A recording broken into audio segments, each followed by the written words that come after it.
Bonsoir à tous, merci d'être présents avec nous ce soir. Donc ce soir on va vous parler des cellules d'urgence médico-psychologique. Donc notre propos va se dérouler en 3 temps. Le premier temps, ça va être une présentation, je dirais, de la fonctionnalité des cellules d'urgence médico-psychologique ainsi que leur organisation sur le territoire national. Dans un deuxième temps, Madame Deloche-Godez, qui est psychologue à la cellule d'urgence médico-psychologique de Paris et de l'Île-de-France, abordera l'après-coup. Et dans un troisième temps, le professeur Didier Kremlinter, qui s'excuse de son retard, abordera les missions à l'étranger des cellules d'urgence médico-psychologique, donc des CUMP internationales. Voilà.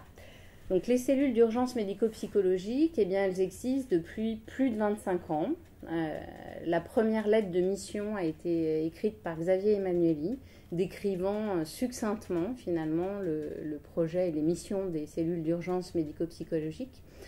Dans quel contexte ça a été créé? Lors des attentats de Saint-Michel en 1995, il y a eu une prise de conscience aiguë que les victimes qui étaient blessées physiquement étaient extrêmement bien prises en charge par les services de secours, mais qu'il y avait toute une partie des victimes, et en particulier les victimes de traumatismes psychiques, qui n'étaient pas prises en compte.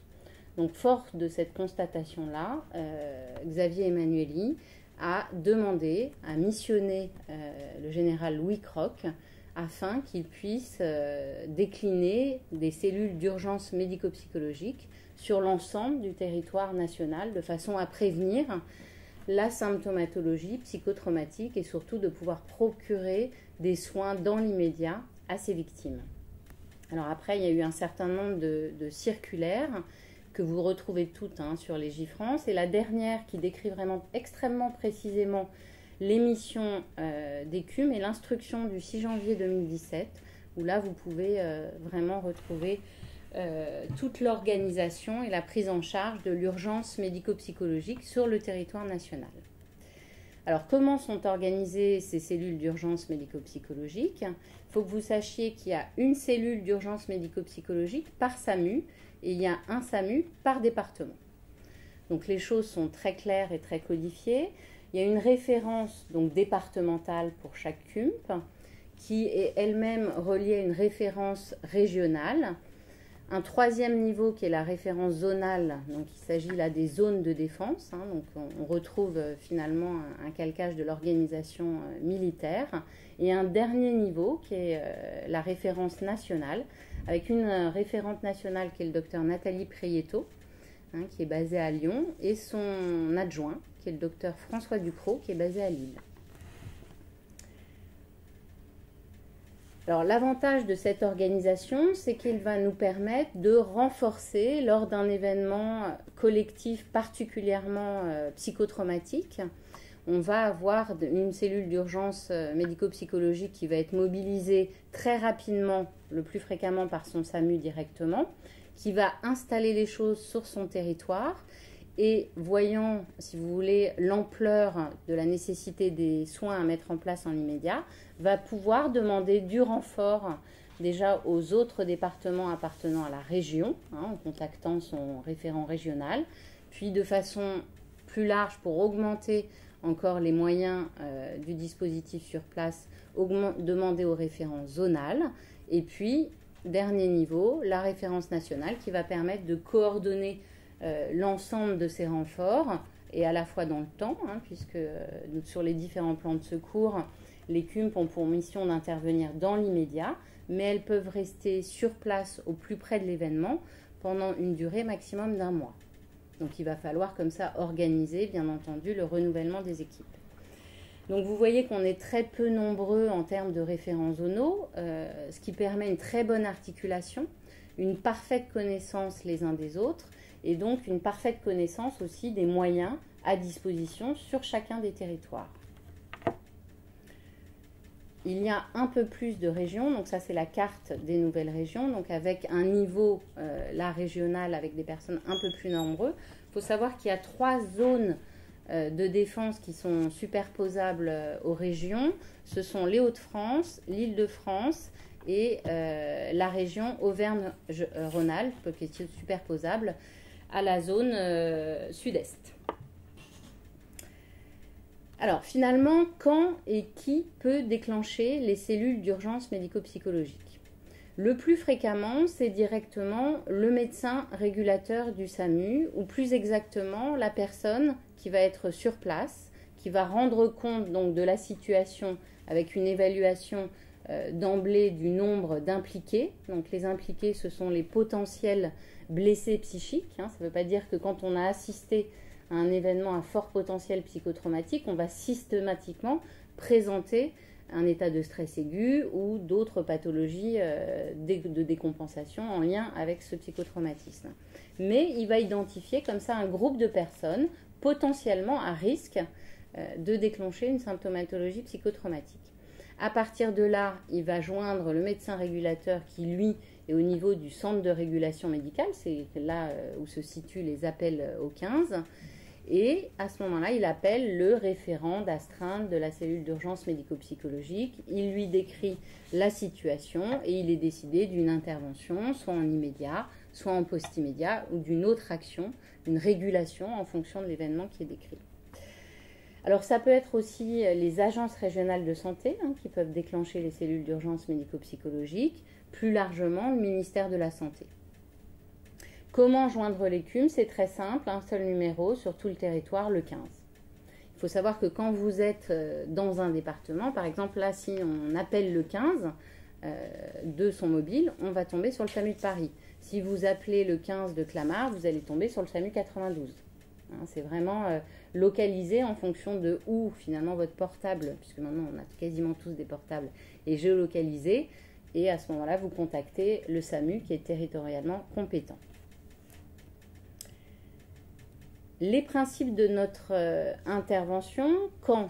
Ça peut être dès les premières heures qui vont suivre l'événement, ou alors on met en place sur le lieu de l'événement et non pas forcément dans un hôpital. C'est une clinique et un mode d'exercice un peu particulier puisque comme les SAMU, on intervient en extra-hospitalier, donc hors les murs de l'hôpital, de l'institution.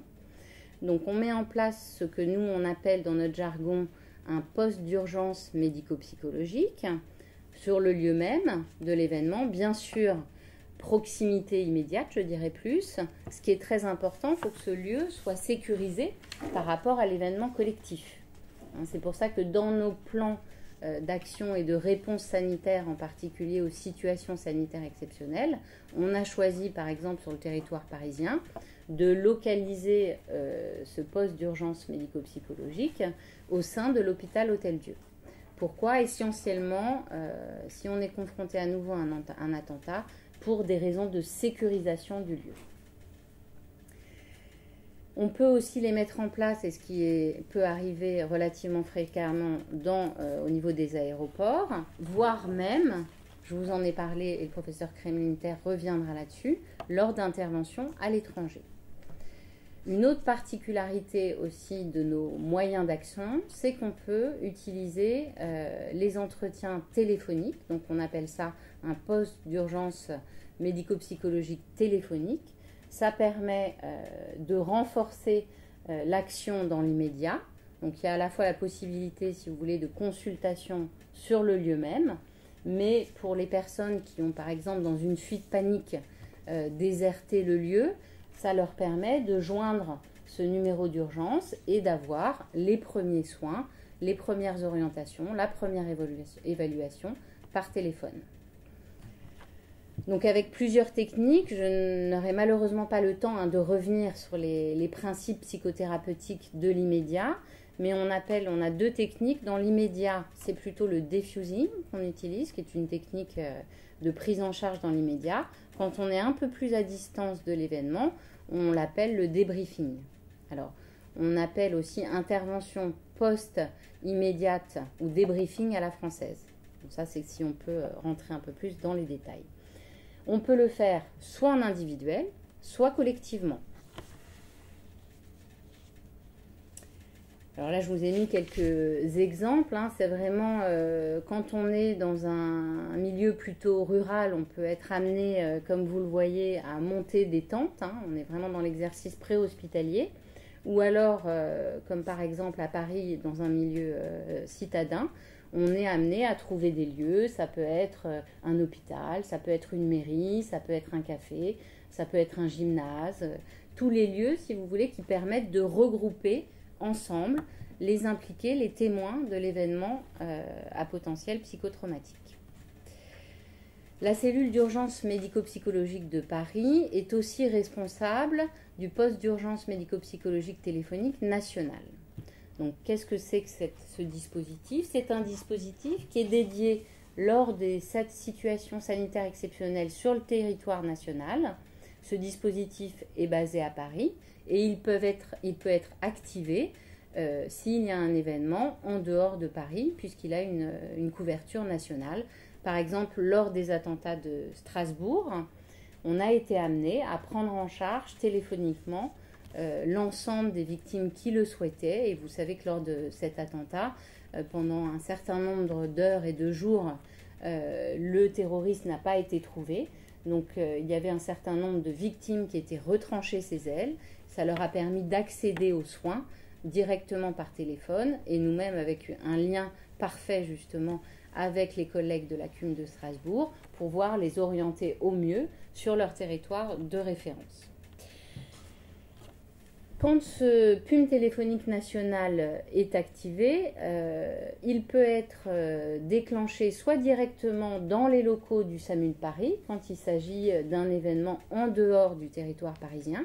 S'il s'agit d'un événement parisien, à ce moment-là, il va être ouvert dans les locaux que vous avez en bas à gauche de l'Hôtel-Dieu, qui est un endroit dédié. Et alors, vous voyez les ordinateurs, c'est exactement la même configuration que ceux qu'il y a au SAMU. Donc, ça permet un lien direct et d'avoir une trace dans le dossier du patient. Alors, autre particularité de la CUMP, nous avons mis en place depuis 2018 ce qu'on appelle la Task Force médico-psychologique. Ce sont pour une organisation, si vous voulez, des missions de la CUMP à l'étranger. La dernière en date, malheureusement, était l'explosion dramatique qui a eu lieu à Beyrouth, où là, on a pu proposer une équipe de psychiatres et de psychologues, je vous les ai mis d'ailleurs en bas à gauche, qui sont allés pendant 10 jours au sein de l'ambassade de France proposer des soins et une prise en charge médico-psychologique à l'ensemble des ressortissants français qui étaient sur place à ce moment-là à Beyrouth. Et il y a une réactivité qui a été extrêmement impressionnante puisque dans les heures qui suivent, on a été mobilisé par l'intermédiaire du MEAE via la Direction générale de la santé qui a déclenché cette task force médico-psychologique que je coordonne avec un infirmier de Poitiers, avec bien sûr nos référents nationaux. Et nous avons pu trouver un psychologue et un psychiatre qui sont partis dès le lendemain matin en mission pour 10 jours. Les spécificités de notre action, c'est que c'est vraiment une pratique de terrain et préhospitalière. Donc très particulière, comme je vous l'ai dit, non encadrée par l'institution et par la sécurité finalement que peut provoquer nos institutions. Elle est directement au contact des réseaux du champ social. Elle reste en place bien après le SAMU, par exemple lors des derniers événements marquants qui ont eu lieu dans la capitale. Je pense notamment à l'attentat à la préfecture de police. Le SAMU est intervenu dans les premières heures et très rapidement a évacué les blessés. Ils sont restés sur place à peu près 4-5 heures maximum. Et nous sommes restés près de 5 jours sur place à la préfecture pour prendre en charge les différents impliqués. Donc à ce moment-là, on a reçu plus de 400 personnes. D'où notre pratique à découvert, et vraiment j'insiste, sans la protection de l'institution hospitalière. C'est pour cela que l'on n'intervient jamais seul. Au minimum, nous sommes toujours une équipe de 2. Et nous essayons d'être vraiment au mieux trois, de façon qu'il y en ait un qui puisse se positionner en coordination, en lien avec les institutions, et puis qu'il y ait un binôme qui puisse prendre en charge, prendre en soin les différents impliqués. Alors pour résumer, donc vous l'avez compris, il y a une CUM par département regroupée en régions, en zones de défense avec une coordination régionale, zonale et nationale. C'est une unité fonctionnelle du SAMU, donc on fait vraiment partie à part entière du SAMU. Elle est déclenchée au quotidien par le médecin régulateur. Elle est composée de très peu de personnel permanent. Par exemple, pour Paris, nous avons un équivalent temps plein de psychologues, un cadre de santé, 2 médecins psychiatres et un assistant médico-administratif. Par contre, elle s'appuie sur un réseau de volontaires qui sont des psychiatres, des psychologues, des cadres de soins, des infirmiers qui connaissent le champ de la santé mentale et qui sont spécifiquement formés au psychotraumatisme et à l'intervention en immédiat et en post-immédiat, et qui nous permet, à Paris on est à peu près 90 à 100 volontaires, qui nous permet de répondre au mieux aux différents besoins. Il faut que vous sachiez qu'environ, il y a à peu près 1 intervention à 2 interventions à Paris par semaine. Sachant que notre quotidien, bien heureusement, ne sont pas les attentats, les situations sanitaires exceptionnelles, mais par exemple les décès par suicide, par défenestration, les arrêts cardio-respiratoires dans une entreprise où les collègues assistent au décès de leurs collègues. Ça peut être aussi les accidents de la voie publique où il y a plusieurs témoins d'un accident très brutal. Ce sont bien sûr, et on en a connu énormément en 2019, les explosions, les incendies, et puis bien sûr les situations sanitaires exceptionnelles. Alors un exemple récent d'intervention et un petit peu, je dirais, très particulier a été celui de la crise du Covid-19, que malheureusement nous connaissons encore, puisque ce n'est pas terminé. Et là, c'est vrai que ça peut vous paraître surprenant, puisque on peut se dire que l'impact psychotraumatique dans cette crise n'était pas le seul élément à prendre en cause dans la dimension éventuellement psychologique de l'impact sur la population et le personnel hospitalier. Mais on nous a sollicité pour notre compétence dans la gestion de crise et notre connaissance parfaite de notre réseau territorial de soins, y compris en psychiatrie. Ce qui nous a permis de mettre en place plusieurs dispositifs, et en particulier on a été missionné sur 2 grands axes que vous connaissez peut-être, qui a été la prise en charge des personnels hospitaliers ainsi que des soignants au sens large, et la prise en charge de la population générale.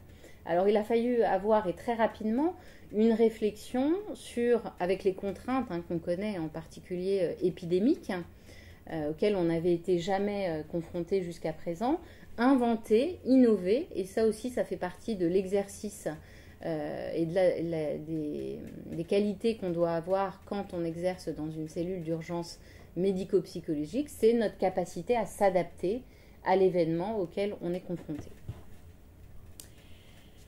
Donc ce qu'on a proposé, en particulier sur la région de Paris et en Île-de-France, ça a été la mise en place finalement de ces dispositifs pour les personnels hospitaliers, y compris les soignants de ville et les structures de ville, avec la mise en place d'une ligne téléphonique qui a été basée sur le centre régional de psychotraumatisme de Paris Centre et Sud, qui est une structure finalement en réseau qui va permettre de proposer des consultations à la fois téléphoniques mais aussi en présentiel aux soignants, au personnel hospitalier qui habituellement, plus largement, peut prendre en charge l'ensemble des psychotraumatismes. Donc on s'est appuyé sur un réseau finalement qui existait déjà pour permettre de proposer ce soin à cette population spécifique. Donc ce qu'on a aussi mis en place et participé à mettre en place, c'est avec l'ensemble des hôpitaux, il y a eu le déclenchement de ce qu'on appelle les plans blancs, Et il y a très souvent un volet psy à ces plans blancs. Quand on est confronté à une situation sanitaire exceptionnelle, ces plans blancs vont être déclenchés. Et donc là, il y a une cascade qui se met en place de façon à articuler l'ensemble des dispositifs. Donc on a coordonné la mise en place de ces dispositifs et en particulier le dispositif qu'on a proposé au sein de la PHP qui s'est décliné en inversant de possibilités de prise en charge téléphonique mais qui s'adossait en plus avec des actions de proximité et de terrain où on a mis en place, quand on a pu, au maximum de ce qu'on pouvait, des équipes mobiles d'intervention sur le terrain qui sont venues de façon informelle auprès des équipes, en particulier des services qui prenaient en charge les patients atteints de Covid. Et finalement, par rapport au retour d'expérience qu'on a pu mener lors de la période de creux, ce sont ces équipes mobiles de terrain qui ont été vers les personnels hospitaliers qui ont été les plus efficientes, efficaces en termes de prise en charge, même si ce n'était pas forcément structuré sur des entretiens classiques, mais où il y avait cette présente contenance, cette possible relais de prise en charge sur le terrain directement. Puisque ce qu'on a observé, c'est que les personnels soignants qui étaient particulièrement impliqués auprès des patients ne pouvaient pas, si vous voulez, prendre soin d'eux et prendre le temps d'aller en consultation, voire même de solliciter les lignes téléphoniques qui avaient été mises en place. Et la meilleure façon de les soutenir au moment même de la crise, c'était d'être auprès d'eux. En plus de ces dispositifs, on a mis en place pour l'ensemble des structures à PHP un dispositif de crise H24 qui était adossé donc à notre structure, permettant le déplacement sur site pour les équipes qui n'avaient pas la chance d'avoir un psychologue du personnel qui pouvait se déplacer directement, de façon à ce qu'elles aient pu avoir accès aussi à ces soins. Et on a été, nous, particulièrement impliqués, donc bien sûr, auprès de nos équipes du SAMU, mais surtout auprès de l'ensemble des hôpitaux gériatriques et des EHPAD des territoires d'Île-de-France, où on a pu proposer non seulement des interventions sur place, mais aussi des interventions en distanciel par téléphone. Concernant le soutien psychologique à la population, d'emblée, la réflexion qu'on a eue avec nos coordinateurs nationaux a été le fait que probablement on allait être confronté à de nombreux appels pour de multiples motifs de décompensation, de stress psychique, et que compte tenu du faible effectif des CUMP, malgré toute la bonne volonté de nos volontaires, il fallait qu'on puisse mettre en place un premier niveau de réponse qui a été, via le numéro vert national, la possibilité d'accéder à des plateformes de soutien psychologique à travers des plateformes qui avaient une existence très ancienne, qui étaient habituées à ces prises en charge de soutien téléphonique et qui étaient Croix-Rouge Écoute, donc qui faisait partie de la Croix-Rouge française, SOS Amitié, SIDA Info Service et SOS Confinement, qui est devenu plus tard SOS Déconfinement et maintenant SOS Crise. Donc là, à nouveau, c'est le numéro 19 qu'a créé Xavier Emmanueli et son équipe. Une fois qu'il y a eu ces premiers entretiens de soutien, quand les écoutants identifiaient des difficultés particulières, la nécessité de rappel, la nécessité d'une prise en charge plus structurée et en particulier au niveau psychiatrique, ils nous adressaient par mail la fiche du patient, sur un mail qu'on a créé qui était dédié, ce qui nous permettait de rappeler ces patients et de les orienter au mieux, voire de prévoir un suivi téléphonique quand cela était possible. Et finalement, la CUM zonale, qui est donc basée sur Paris pour l'ensemble de l'Île-de-France, avait entre autres pour mission de dispatcher aux différentes CUM de l'Île-de-France les appels à mener, puisqu'elles-mêmes étaient responsables finalement de leur réseau de soins et connaissent parfaitement, encore une fois, leur territoire de santé. Sur Paris spécifiquement, il y a plusieurs dispositifs qui ont été mis en place. en particulier via le centre d'appel de la ville de Paris, le 3975, via la plateforme qui a été mise en place aussi très rapidement, qui s'appelle la plateforme Covidom, qui est une plateforme qui a été créée à la PHP pour le suivi des patients atteints de Covid et qui étaient à domicile. Donc il y avait à la fois un suivi médical, téléphonique, avec la surveillance d'un certain nombre de paramètres, et la possibilité, à partir de cette plateforme, de demander un suivi et un soutien psychologique, voire des consultations psychiatriques.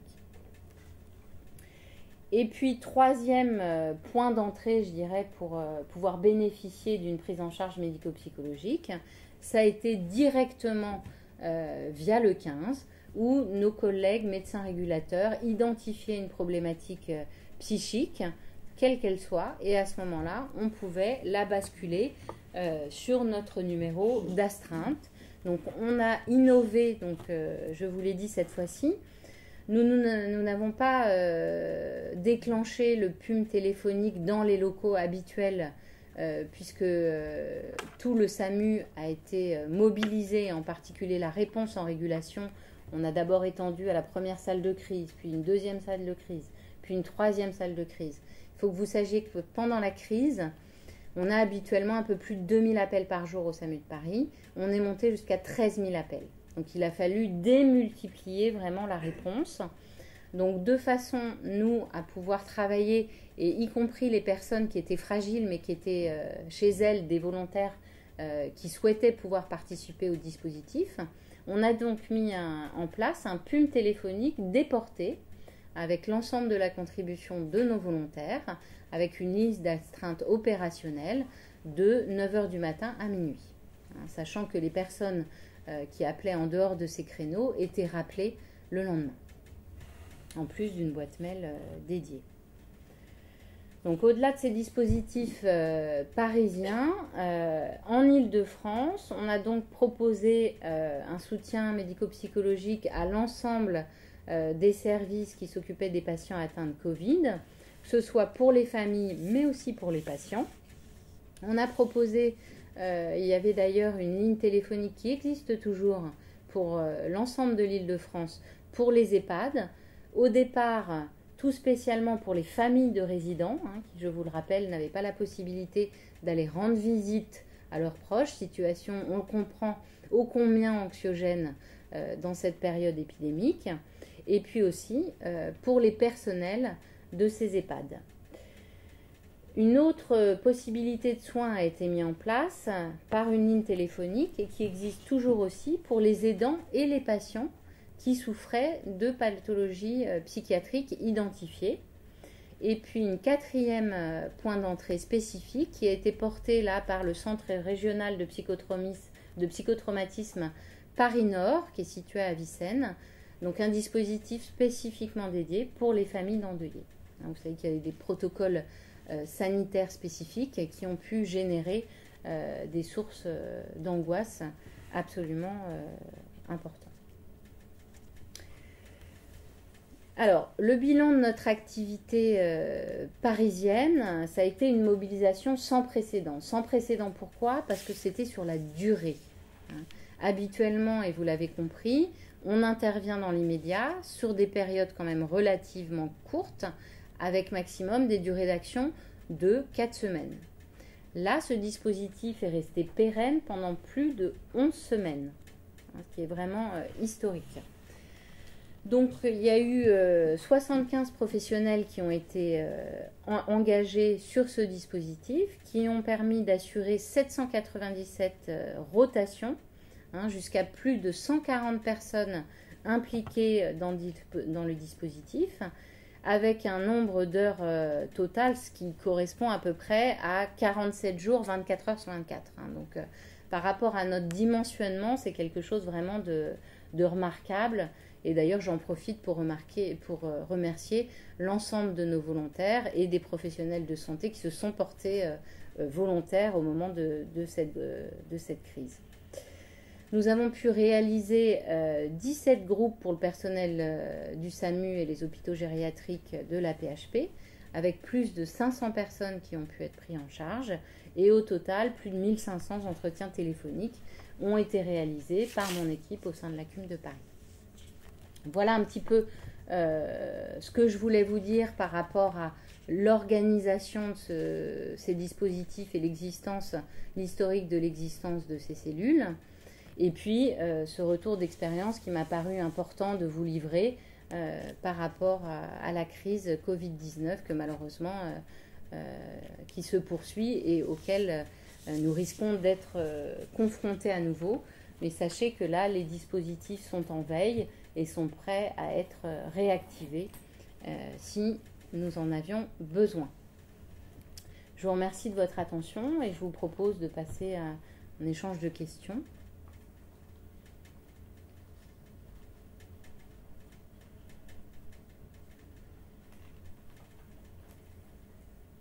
Et si vous n'avez pas de questions, je vais laisser la parole à ma collègue.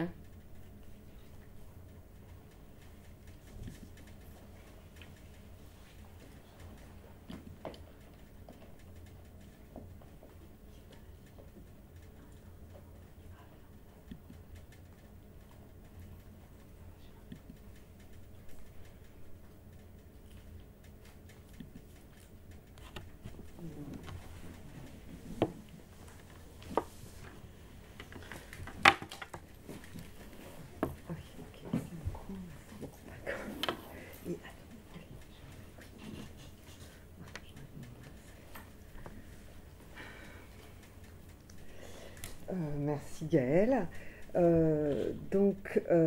Après la présentation par le docteur Gaël Abgral qui vous a présenté l'organisation de la CUMP et le cadre dans lequel s'inscrit la prise en charge des traumatisés psychiques dans l'immédiat, je voudrais centrer mon propos sur la clinique, donc sur cette prise en charge de traumatisés psychiques et plus particulièrement sur deux questions auxquelles nous sommes sans cesse confrontés. La première, bien sûr, c'est comment mieux comprendre les effets psychiques des victimes d'événements traumatisants. Et la deuxième, c'est comment mieux comprendre que ces effets puissent différer d'une personne à l'autre et est-ce qu'il serait possible d'anticiper la plus ou moins grande intensité de ces symptômes pour mieux prendre soin. En effet, c'est parfois surprenant, comme l'a dit Gaël Abgral, parfois certaines personnes ne présentent pas de symptômes marqués, alors qu'on aurait pu penser, compte tenu par exemple de là où elles se trouvaient, qu'elles le feraient, et d'autres qui peuvent être plutôt un peu à la marge, à la périphérie de l'événement, vont en revanche être affectés de symptômes marqués et persistants. Alors, à mon sens, mais là, bien sûr on pourra en discuter, la notion d'après-coup permet d'apporter des éléments de réponse à ces deux questions. Alors, je reviendrai sur la notion d'après-coup. Disons, une première définition sommaire, ce serait qu'en fait un trauma actuel vient réveiller après-coup un trauma ancien. Et c'est pour ça que j'ai intitulé ma présentation « Un trauma peut en cacher un autre » ou « Comment comprendre l'après-coup pour mieux prendre soin ». Parce que quand je dis pour mieux prendre soin, c'est parce que comme c'est des personnes qui parfois sont un peu à la marge de l'événement, on peut être amené un peu à les négliger. Par exemple, c'est des personnes qui ne vont pas forcément être sur la scène de l'événement. Alors, avant de détailler ce concept d'après-coup, je voudrais partir d'une vignette clinique parce que, me concernant, c'est la clinique qui m'a incité à m'intéresser à ce concept. C'est les effets, c'est le constat que parfois il y avait l'évocation d'un autre trauma et que faire le lien entre les deux traumas pouvait avoir des effets apaisants. Alors cet exemple clinique est issu, disons, de plusieurs cas réels, amendés pour des raisons de confidentialité et aussi pour des raisons de confidentialité. Je n'entrerai pas trop dans les détails. Alors, pour essayer de vous restituer mon cheminement et ma réflexion autour de cette notion, c'est une vignette clinique qui est tirée de mes premières expériences à la CUMP. Donc c'est une femme qui vient donc au poste d'urgence médico-psychologique, au PUMP. Maintenant vous comprenez ce que c'est après l'exposé de Gaël Abgral. Après l'événement, dans les derniers jours du PUMP, parce qu'elle ne se sent pas, me dit-elle, légitime, dans la mesure où ce PUMP a été mis en place après une attaque qui a fait des morts et des blessés, mais cette personne n'était pas sur le lieu de l'attaque. Et c'est simplement son entourage qui l'a incité à venir, parce que son entourage constate qu'elle reste très affectée par ce qu'elle a vu, puisqu'elle s'était proche de chez elle et, disons, alertée par les tirs. Elle est descendue et a vu la scène des morts et des blessés. Et donc l'entourage l'incite à venir parce qu'elle ne cesse de pleurer. Et en effet, quand je la reçois et qu'elle commence son récit, en fait c'est un récit entrecoupé de pleurs. Le récit a même peine à se faire. Donc, et notamment en essayant de décrire donc cette scène, et aussi elle me parle de sa porte qui aurait été fracturée par les forces de l'ordre qui auraient cherché les agresseurs, et elle est aussi très affectée par cela, j'y reviendrai. Alors, dans un premier temps, j'ai une attitude, on dirait un peu à la Winnicott, à répondre aux besoins primaires. Donc, je lui propose un mouchoir, je lui propose un verre d'eau. Mais en fait, les pleurs ne cessent pas. Et je suis sensible à un décalage qui est entre cette femme assez mûre, qui paraît assez solide, et des sanglots qui semblent des sanglots d'enfant. Et je lui demande si elle n'a pas vécu un deuil récemment. En fait, maintenant, je dirais, est-ce que ça vous évoque quelque chose? Maintenant, je serais plus prudente. Mais à l'époque, c'était mes premières prises en charge à la CUMP. Et là, elle me dit sans hésiter, elle me parle sans hésiter du deuil d'un membre de sa fratrie, il y a des dizaines d'années, avec une amie de cette sœur, et qu'elle était elle-même sur la scène de l'événement. Et à l'évocation de ce deuil ancien, enfin de cette mort, de ce décès brutal ancien, les pleurs cessent assez vite et assez spectaculairement. Et elle part en me disant qu'elle voudrait que la mairie enlève les fleurs qui ont été déposées sur le lieu de l'attaque, parce que ça l'empêche de rentrer chez elle. Je reviendrai aussi sur cette idée. Donc, si vous voulez, ce qui m'a frappée dans cet exemple, c'est de voir en fait que des affects liés à un événement passé étaient ravivés par un événement présent et que la personne, sans hésiter, allait vers cet événement. Vous voyez, j'ai pas eu beaucoup de... Et que c'est aussi l'effet apaisant de faire le lien. D'où les questions que je me suis posées après une série d'exemples cliniques similaires. C'est comment comprendre cet effet d'après-coup, c'est-à-dire comment comprendre que le coup d'un événement présent vienne réveiller les affects d'un événement passé. Est-ce que paradoxalement, ça peut être un outil thérapeutique pour la CUMP? Je dis paradoxalement parce qu'on peut penser que quelqu'un qui vient nous voir parce qu'elle est affectée par un événement traumatisant présent, ce n'est peut-être pas bienvenu de l'inciter à se remémorer d'un trauma passé. Est-ce que c'est pas un peu charger la barque qui est déjà alourdie par cet événement présent? Et aussi, troisième question que je soulève, c'est est-ce que ça pourrait être un outil, cette notion d'après-coup, pour identifier les personnes qui auraient besoin d'un suivi plus durable, par exemple, pour reprendre plusieurs entretiens, ce trauma ancien qui a été souvent un peu mis de côté, passé sous silence. Par exemple, dans l'exemple clinique que je vous ai relaté, en fait, la personne m'a dit qu'elle avait dû annoncer aux parents de l'ami qui était présent le décès de leur enfant, ce qui avait été terrible, et elle dit, mais dans ma famille, finalement, on n'en a pas tant parlé que ça. En tout cas, je n'ai pas pu exprimer ma tristesse parce que mes parents étaient submergés de chagrin. Donc c'est un peu, la concernant, ça a été un peu passé sous silence. Alors, qu'est-ce que c'est que cet après-coup dont je vous parle? Alors, c'est une notion tirée de la psychanalyse. alors moi, la psychanalyse m'aide à penser, mais peut-être, ça peut être l'objet de notre échange lors de la discussion, qu'il y a des notions similaires dans d'autres disciplines sur lesquelles on pourrait s'appuyer.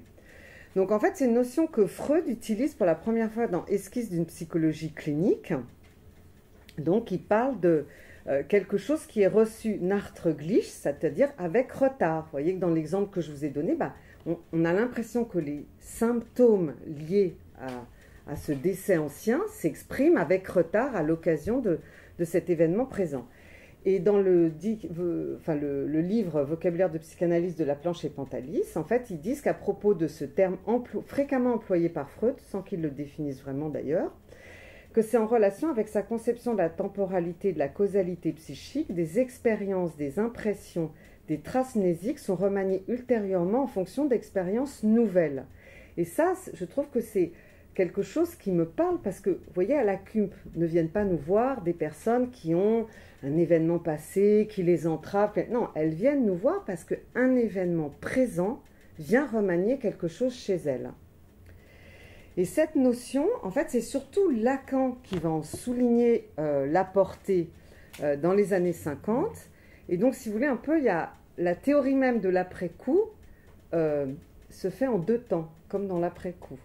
C'est pour ça qu'un psychanalyste s'appelle Jacques Candré qui dit le temps de la théorie est à l'image de la notion elle-même, celle d'une construction en deux épisodes. C'est-à-dire c'est Freud qui en parle et c'est surtout Lacan qui va le reprendre. Alors, Freud en parle à propos d'un cas qu'on appelle le cas Emma. Donc j'ai choisi de vous le restituer, on va en lire en partie ensemble. Donc Emma, c'est une femme qui est hantée par l'idée qu'elle ne doit pas entrer seule dans une boutique. Et elle en rend responsable un souvenir remontant à sa 13e année.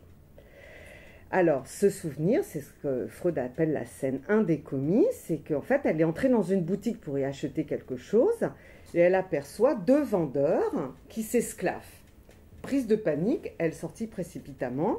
Donc elle a l'impression que les deux hommes s'étaient moqués de sa toilette, et Freud se demande si l'un d'eux n'avait pas exercé sur elle une attraction sexuelle. Mais surtout, ce qu'il dit, c'est qu'en fait, il ne comprend pas le lien entre cette scène et les symptômes qu'elle a, qui est un symptôme quand même assez fort, de ne pas pouvoir entrer dans une boutique.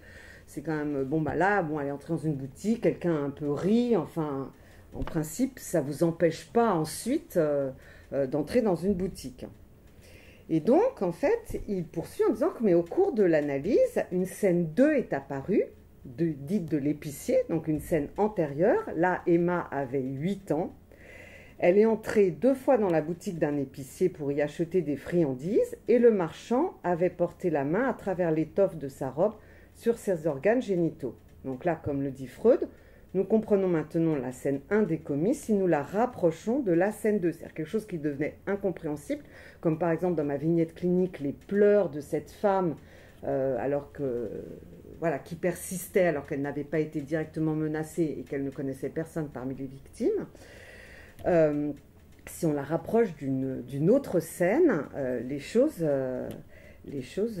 s'éclairent. Et là, on comprend en effet qu'après un tel événement, Emma ne puisse plus entrer seule dans une boutique. Donc, ce que dit Freud, c'est que la scène la plus tardive suscite un affect que l'incident lui-même n'avait pas suscité. Il introduit l'idée d'après-coup. Donc, nous ne manquons jamais de découvrir qu'un souvenir refoulé ne s'est transformé qu'après coup en traumatisme. Je reviendrai sur cette idée. Et l'explication qu'il avance, c'est qu'en fait, elle était trop jeune. C'est-à-dire, elle n'était pas pubère. C'est-à-dire que ce qu'elle a éprouvé était trop fort et trop incompréhensible pour une enfant de 8 ans. Alors, vous me direz, Emma, la Vienne de Freud, c'est bien beau, mais qu'est-ce que ça a à faire avec cette clinique très contemporaine de la CUMP, avec des événements collectifs présents, alors que là, on est dans le monde de la phobie, de l'hystérie freudienne. Alors, moi, je trouve qu'il y a quand même des similitudes. D'abord, on voit que le cas Emma, ce qui est intéressant, c'est que c'est un événement extérieur. Ce n'est pas un rêve dans une cure ou un fantasme.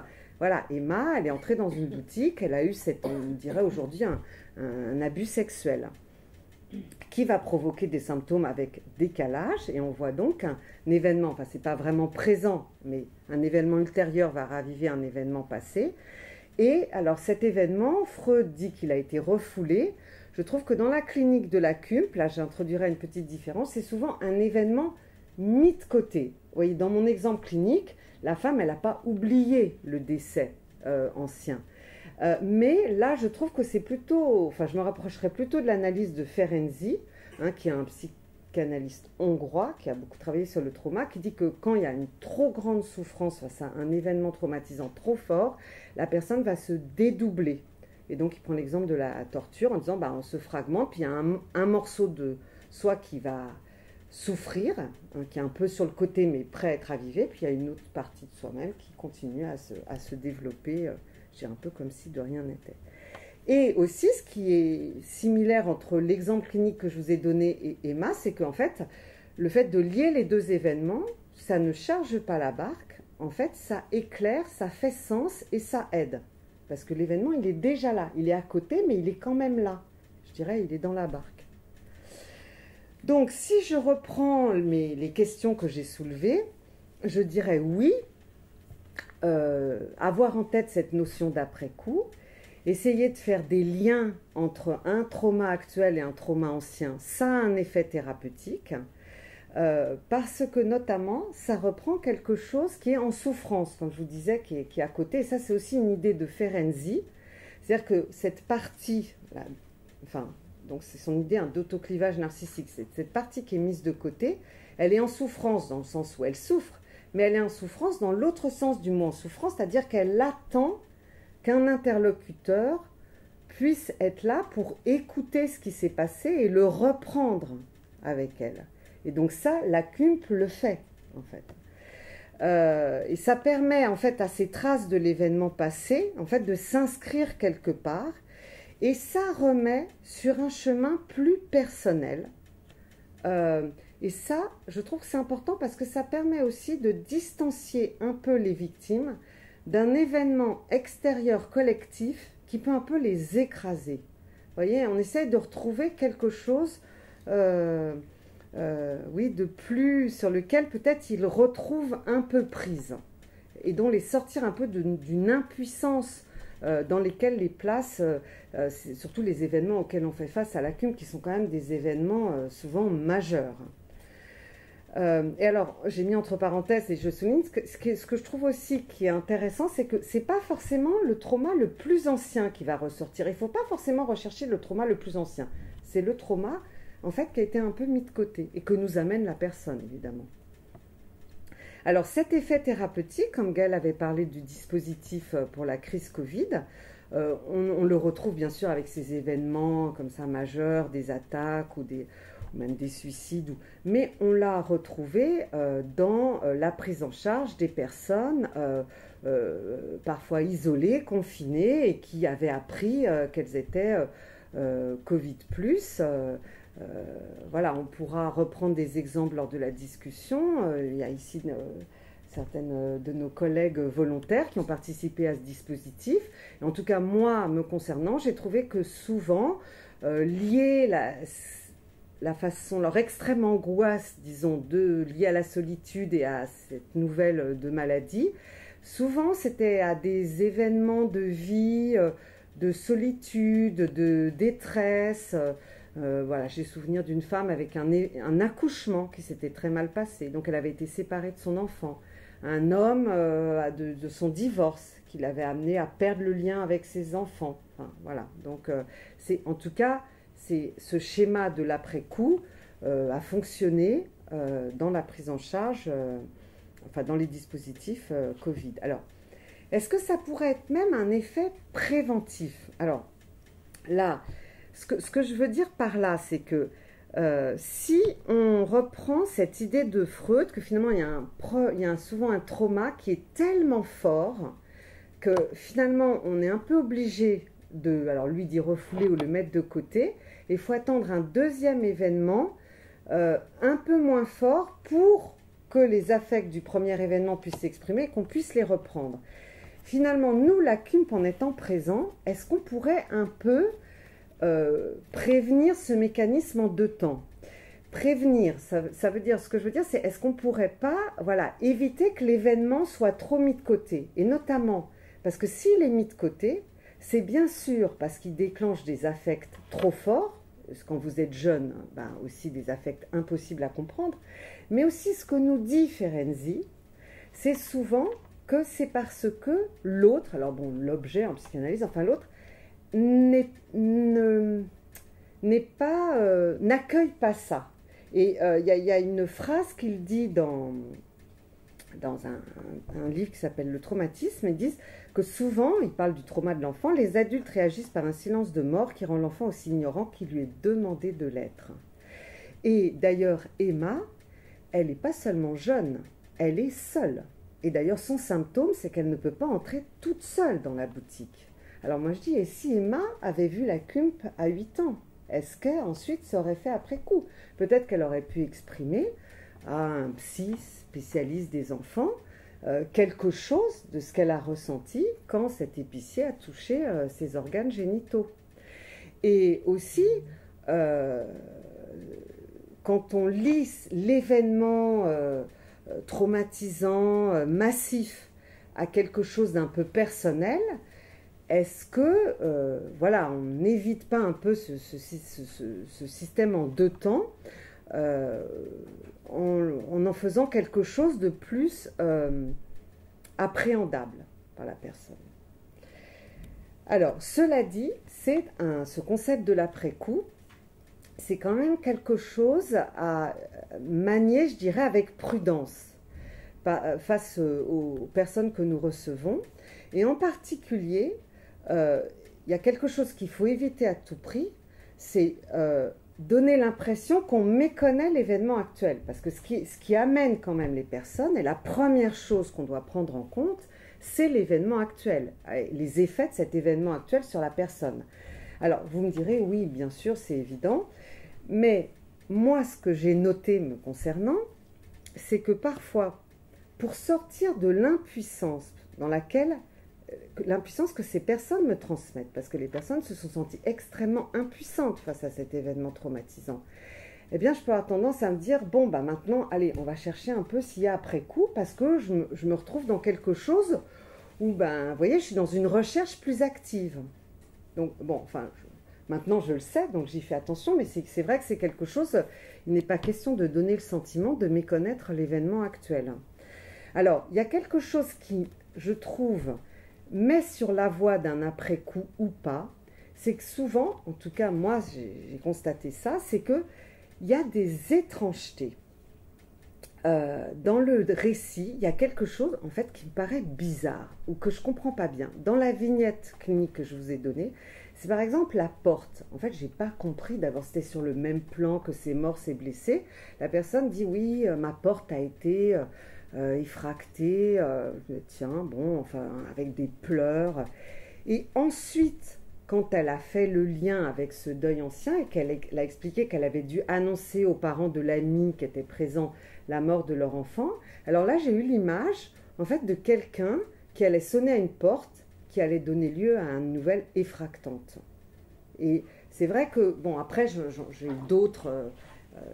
mais souvent, voilà, en tout cas, quand il y a quelque chose comme ça qui me paraît un peu étrange, je le garde en tête. Je n'en parle pas tout de suite, mais je le garde en tête en me disant, attention, c'est peut-être l'indice d'un après-coup.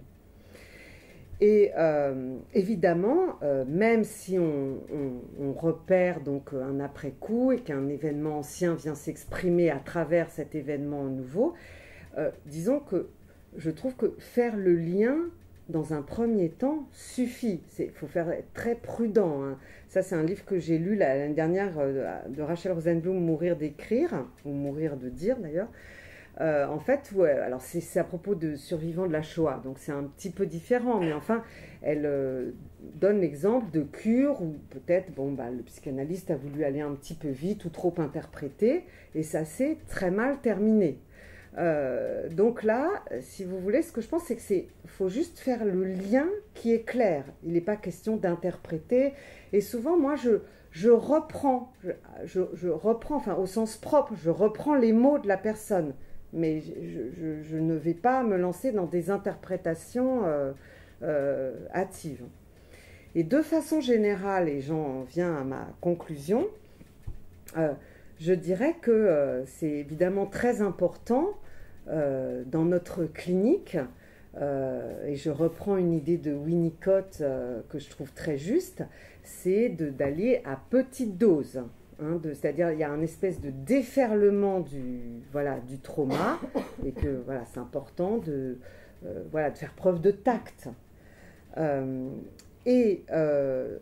Que penser en termes d'après-coup, ce que je trouve quand même important de ne pas négliger cette notion, même s'il faut l'utiliser avec prudence, c'est que souvent ça remet quand même quelque chose en mouvement. C'est important quand on sait que le trauma peut sidérer ou comme on a vu, mettre de côté, qu'il y a une partie de soi qui est quand même en souffrance.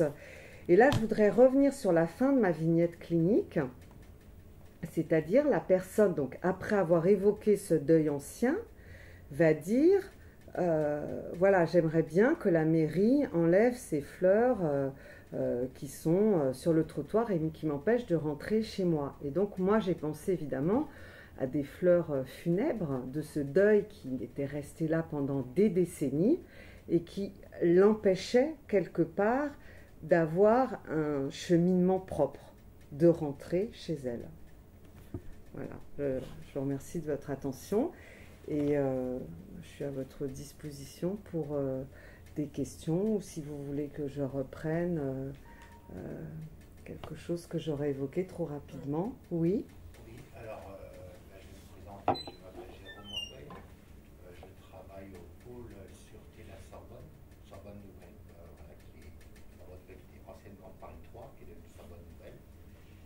Et donc je suis venu notamment aussi pour relever le lien de votre action, vous êtes Madame Agral, excusez-moi, que je reporterai auprès du service secourisme de la Sorbonne.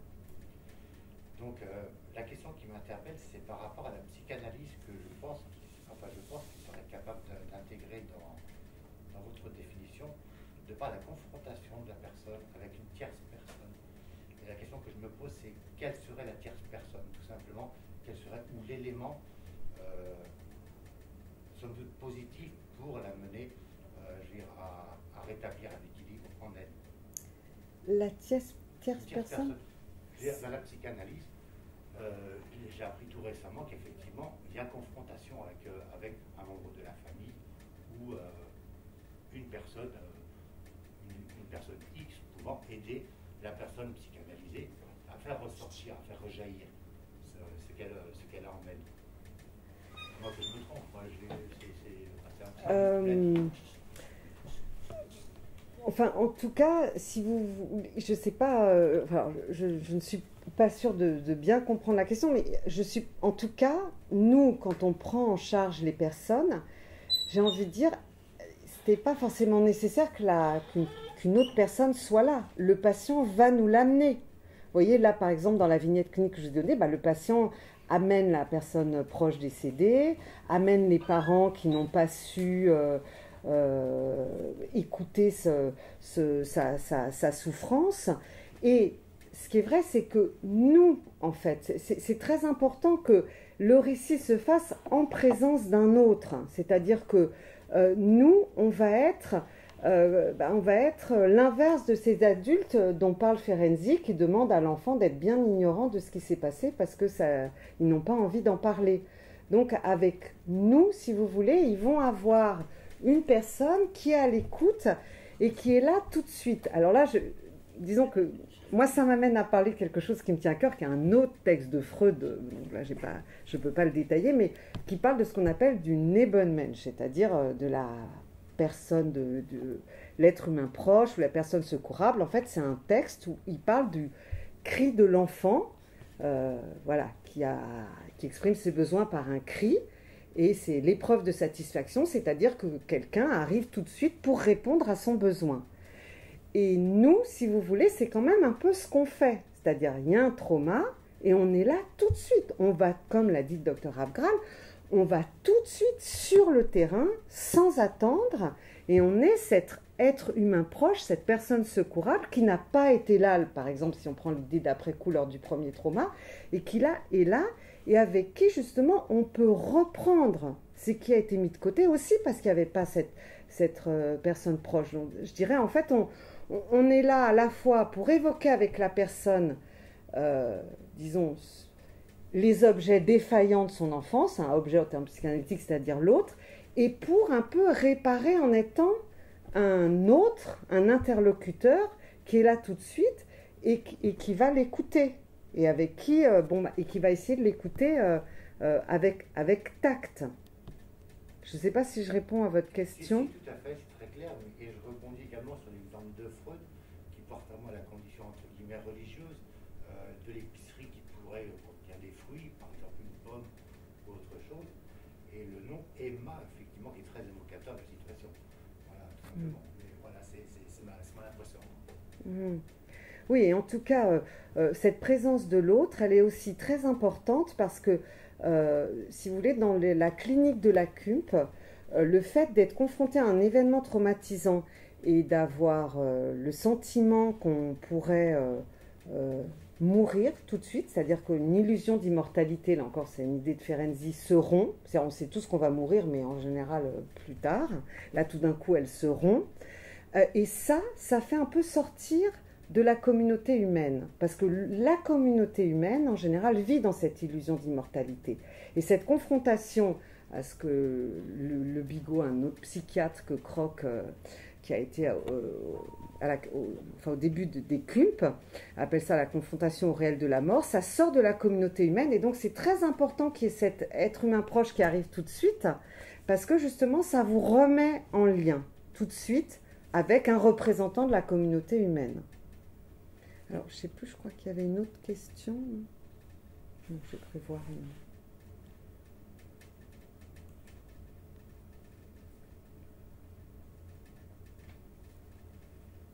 Oui. Oui, donc merci déjà à vous deux pour votre intervention. Je trouve le cas de Emma dans la clinique du trauma tout à fait intéressante et vous abordez la notion du clivage qu'on pourrait peut-être en parler concernant les adultes, concernant Emma à 8 ans, qui doit être une période de latence. Est-ce qu'on peut aussi parler de clivage ou de pensée amentiale dans le cas de l'adulte qui subit un viol? Et on voit bien que l'expérience de 13 ans est une sorte de réactivation, en tout cas du lien qu'elle peut faire avec l'expérience qu'elle avait oubliée à 8 ans. Et en revanche, dans le cas de votre patiente, au niveau des images, des représentations, des symboles, avec toutes les matières que vous nous avez amenées, je n'arrive pas à voir ce qu'aurait pu amener la patiente à déplacer. C'est qu'en fait, elle était, je n'ai pas voulu donner trop de détails, mais elle était là sur le lieu de la scène du décès brutal. Et donc, elle a vu les corps meurtris des deux personnes. Donc, il y a eu ça qui lui a rappelé. Et il y a quelque chose qui, un peu comme dans Emma, n'a pas pu s'exprimer du fait de l'attitude de l'entourage. Elle a eu à la fois ces images de pas sa présence sur le lieu, et donc aussi peut-être la peur de mourir elle-même, et ensuite un affect qui est resté un petit peu coincé, à la fois parce qu'il était très fort, un peu comme dans Emma, trop fort pour être élaboré, mais aussi, et c'est là où je fais appel à Ferenczi, parce que l'entourage n'était pas réceptif à l'expression de cet affect. C'est-à-dire, vous voyez, il y a à la fois les deux, en fait. C'est quelque chose qui ne peut pas s'exprimer. Freud nous dit parce que c'est trop fort et incompréhensible, et Ferenczi, enfin je simplifie, mais disons en tout cas moi, voilà comment je vois, parce qu'à la fois c'est trop fort et parce qu'il n'y a personne pour l'accueillir. Et la brutalité du décès de son ami, c'est les conditions dans lesquelles l'ouvrage ou c'est les conditions du décès qui ont été brutaux? En tout cas, on retrouve une des caractéristiques premières du trauma, c'est l'inattendu. C'est-à-dire donc que les deux, tout le monde était jeune, et voilà, il y a eu un décès qui était complètement inattendu, et qui a été vraiment inattendu de par la jeunesse de la personne, et inattendu, c'était un accident, et donc c'était complètement inattendu. Donc le psychisme ne peut pas se préparer, et donc on a cette effraction traumatique possible.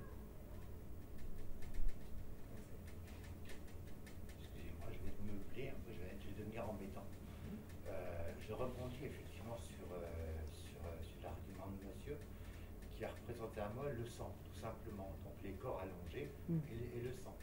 Et ça m'a fait penser à un test de Rorschach que j'ai effectué, je ne sais plus pour X raison, il y a quelques années. Et le fait de voir le sang, je me suis dit, mais c'est juste trop flagrant de voir sur le test que je l'ai complètement ignoré. Alors effectivement, à la suite, c'était une petite jeune étudiante qui m'a dit, est-ce que vous avez des tendances à tenir les couteaux dans les mains, je ne sais quoi. Alors j'ai fait comprendre que non, mais j'étais très gêné quand même. Mais j'en viens sur une application possible, je pense, et que vous utilisez peut-être ou pas, ou je ne sais pas, pour soigner effectivement le symptôme, parce que la vue du sang, c'est quand même pas donné à tout le monde d'y résister. Il y a des personnes qui subitement peuvent effectivement avoir des problèmes de syncope. Et est-ce que vous avez des moyens, je veux dire, pour dire digitaux ou numériques, voilà, qui permet justement de pallier à des patients qui soient vraiment saisis par ces images, comme pour voir les médecins, les ONG, je veux dire, est-ce qu'il y a vraiment des matériaux efficaces pour aider ce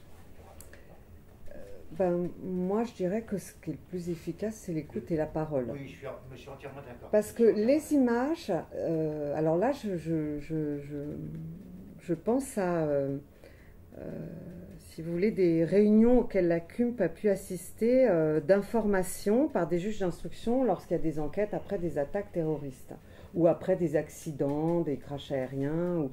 Et parfois, les juges d'instruction montrent des images ou des vidéos, et là, vous pouvez être à coup sûr certain que dans la salle va y avoir des malaises, des pleurs, c'est-à-dire que les images, c'est assez violent. Et l'avantage justement des mots, de l'écoute, c'est qu'on peut y aller beaucoup plus à petite dose, pour reprendre l'idée de Winnicott. Tandis qu'une image, elle vous est... elle vous est soumise. Mais en parlant d'image, ce qui est vrai, c'est que, alors notamment, j'ai souvenir après l'attaque à Nice, d'avoir vu plusieurs ados. Alors c'est vrai qu'il y a quelque chose qui est vraiment assez fréquent, surtout sur les ados, c'est-à-dire en fait, ils sortent leur téléphone et ils montrent des images qu'ils ont prises en photo. En fait, donc ils montrent des vidéos, des images. Mais bon, l'idée évidemment, c'est pas d'en rester là et voilà, que c'est un support pour une élaboration. L'idée, c'est quand même justement d'arriver à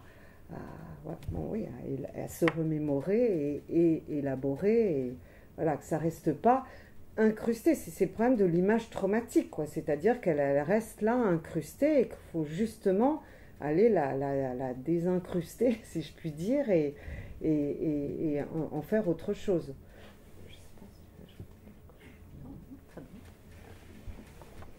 Parce que l'effraction traumatique, là encore, si on reprend par exemple l'analyse de François Le Bigot, qui est un des psychiatres militaires qui, avec Louis Croc, était là au début des CUMP, lui, ce qu'il dit, c'est que donc il y a un inattendu qui fait une effraction traumatique, c'est-à-dire qui perce le par-excitation, c'est une espèce d'image que le psychisme est entouré d'un par-excitation.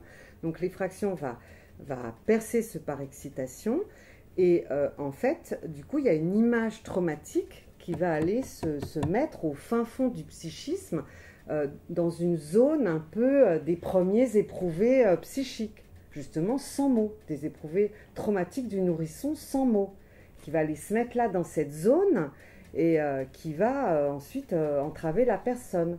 Donc c'est très important de recourir aux mots face à ces éprouvés qui ont été éprouvés sans mots et qui restent là. C'est ça en fait, l'image traumatique qui reste et qui, même si la personne n'en est pas consciente, va venir l'entraver, va venir entraver quelque chose. C'est pour ça que j'ai trouvé ça très beau dans mon exemple clinique quand la personne me dit je veux rentrer chez moi, quoi, chez moi sans cette image traumatique euh, des corps meurtris qu'il a, reste. Le sens noble de votre travail, parce que vous dites qu'effectivement c'est la parole, uniquement la parole, le rapport d'humain à humain.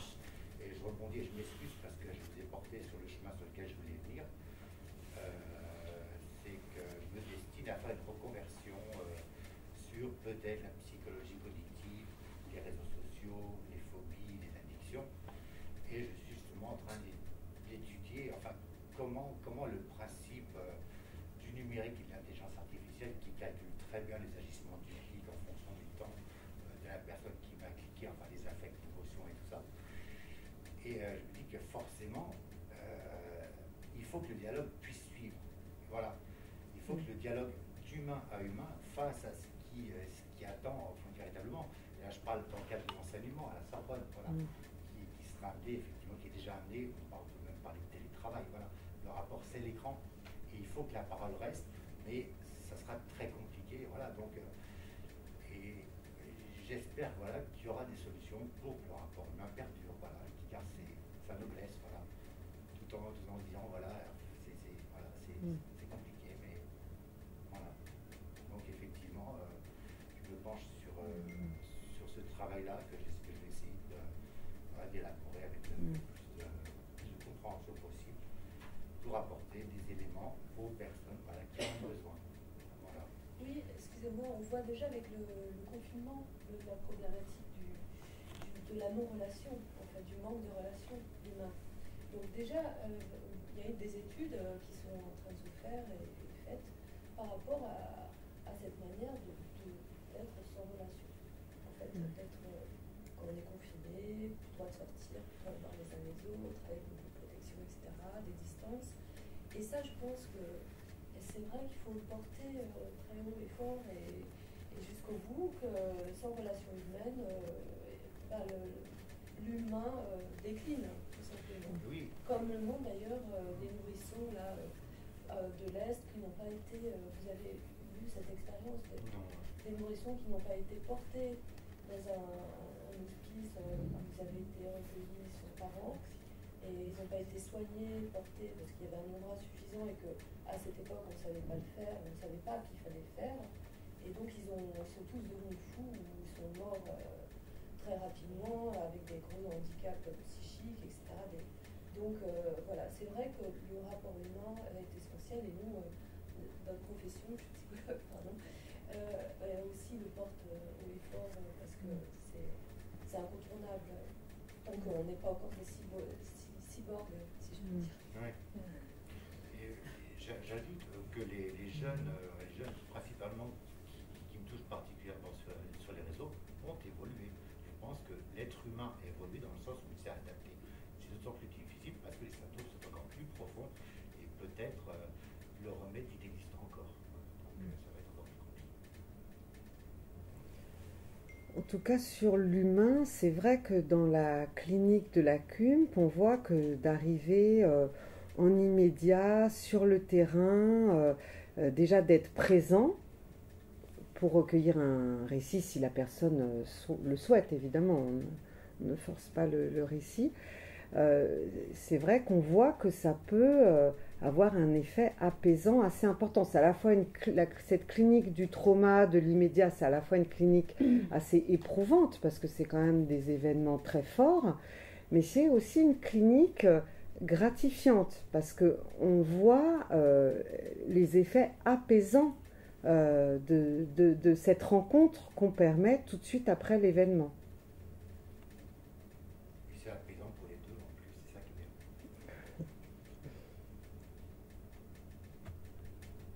Ouais. Je voulais aussi vous demander, justement, par rapport à ce contexte de Covid, à part le fait d'avoir pu être confronté à la mort ou de l'avoir envisagé ou imaginé par personne interposée, est-ce que, c'est-à-dire voilà, d'un patient qui n'aurait pas été exposé d'une manière ou d'une autre à la mort, mais qui, au niveau des symptômes, se rapprocherait justement plus de la clinique du trauma. Parce que en fait, j'ai lu un article d'un centre, en tout cas en psychiatrie, et le médecin psychiatre faisait une alerte en disant qu'il avait 3 fois plus de consultations, avec des personnes qui se présentaient, qui n'avaient pas forcément, qui n'avaient pas l'habitude de se présenter, et qui présentaient des symptômes. Alors lui, il le disait dans le spectre, on va dire, de la psychose, quoi. Mais j'ai pas pu m'empêcher de faire le lien avec ce qui peut se produire dans le cas d'une personne traumatisée.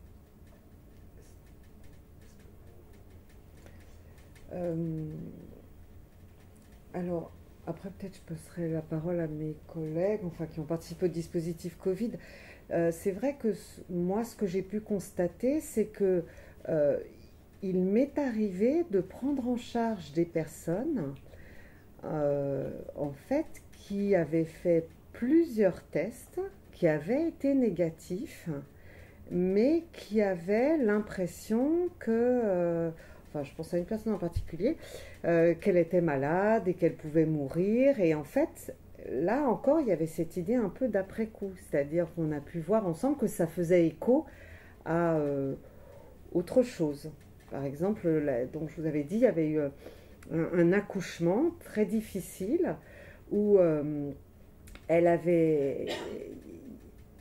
En fait, on l'avait un peu laissée de côté. Donc, elle avait dû dire à plusieurs personnes. Vous voyez, il y avait plusieurs tests. Elle avait appelé plusieurs fois. Elle avait eu plusieurs interlocuteurs. On avait un peu méconnu ce qu'elle ressentait, ou c'était très mal passé. Je ne me rappelle plus, je crois qu'elle a eu, oui, peur de mourir, séparée de son enfant.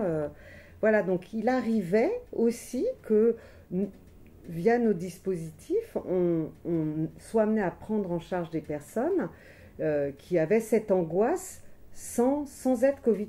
Bon, bien sûr, la plupart, quand même, ils étaient testés positifs. Mais parce que, en fait, ce que vous avez expliqué le docteur Abral, c'est que parfois, c'est des personnes qui appelaient le SAMU très angoissées. Et pour ne pas, voilà, pour que le SAMU puisse se concentrer sur les personnes aux symptômes physiques avérés, en fait, quand c'était vraiment surtout de l'angoisse psychique, du coup, les appels basculaient vers nos dispositifs. Donc, ça pouvait être de l'angoisse liée en effet à un test positif, mais parfois, ça pouvait être, voilà, une angoisse. Et c'est ça que je veux dire aussi avec l'après-coup, c'est que, si vous voulez, d'avoir cette notion en tête, ça permet de ne pas négliger des personnes qui, à première vue, on pourrait dire, bon, bah d'accord, c'est pas les prioritaires. Vous voyez, les gens qui ne sont pas testés positifs, les gens qui n'étaient pas sur le lieu de l'événement, etc. Mais que, si on a cette notion en tête, on fait quand même œuvre de soin auprès de ces personnes, que si elles nous appellent, c'est pas par hasard, même si, un peu objectivement, je dirais, elles ne font pas partie des victimes les plus évidentes. Mais si elles font appel à nous, c'est qu'elles ont quelque chose en souffrance, pour reprendre mon expression. Je ne sais pas, Francine, Gisèle, si vous voulez ajouter quelque chose de votre expérience au sein du dispositif. La particularité du dispositif, contrairement aux prises en charge qu'on propose habituellement à la CUMP, on a mis en place des suivis aussi par téléphone. Et c'est vrai que nous, on voit habituellement plutôt une fois les personnes qui sont impliquées, et puis on les adresse, ou en tous les cas, on les informe sur la possibilité de soins dans un réseau de consultation spécialisé, mais on n'est pas forcément amené à les revoir. Et là, sur ces dispositifs téléphoniques, très rapidement, s'est posé la question pour certains d'être rappelés par la même personne qu'ils avaient eu pour la première fois au téléphone. Et là, ça revient un petit peu à ce que vous souleviez, de l'importance du lien entre humains, entre écoutants, entre psychothérapeutes, et du maintien de ce lien chez ces patients qui étaient bien souvent seuls, isolés chez eux, avec de fortes angoisses. Et c'est vrai que là, on a modifié un peu nos schémas de prise en charge pour s'adapter, encore une fois, à la situation à laquelle on avait été confronté. Merci.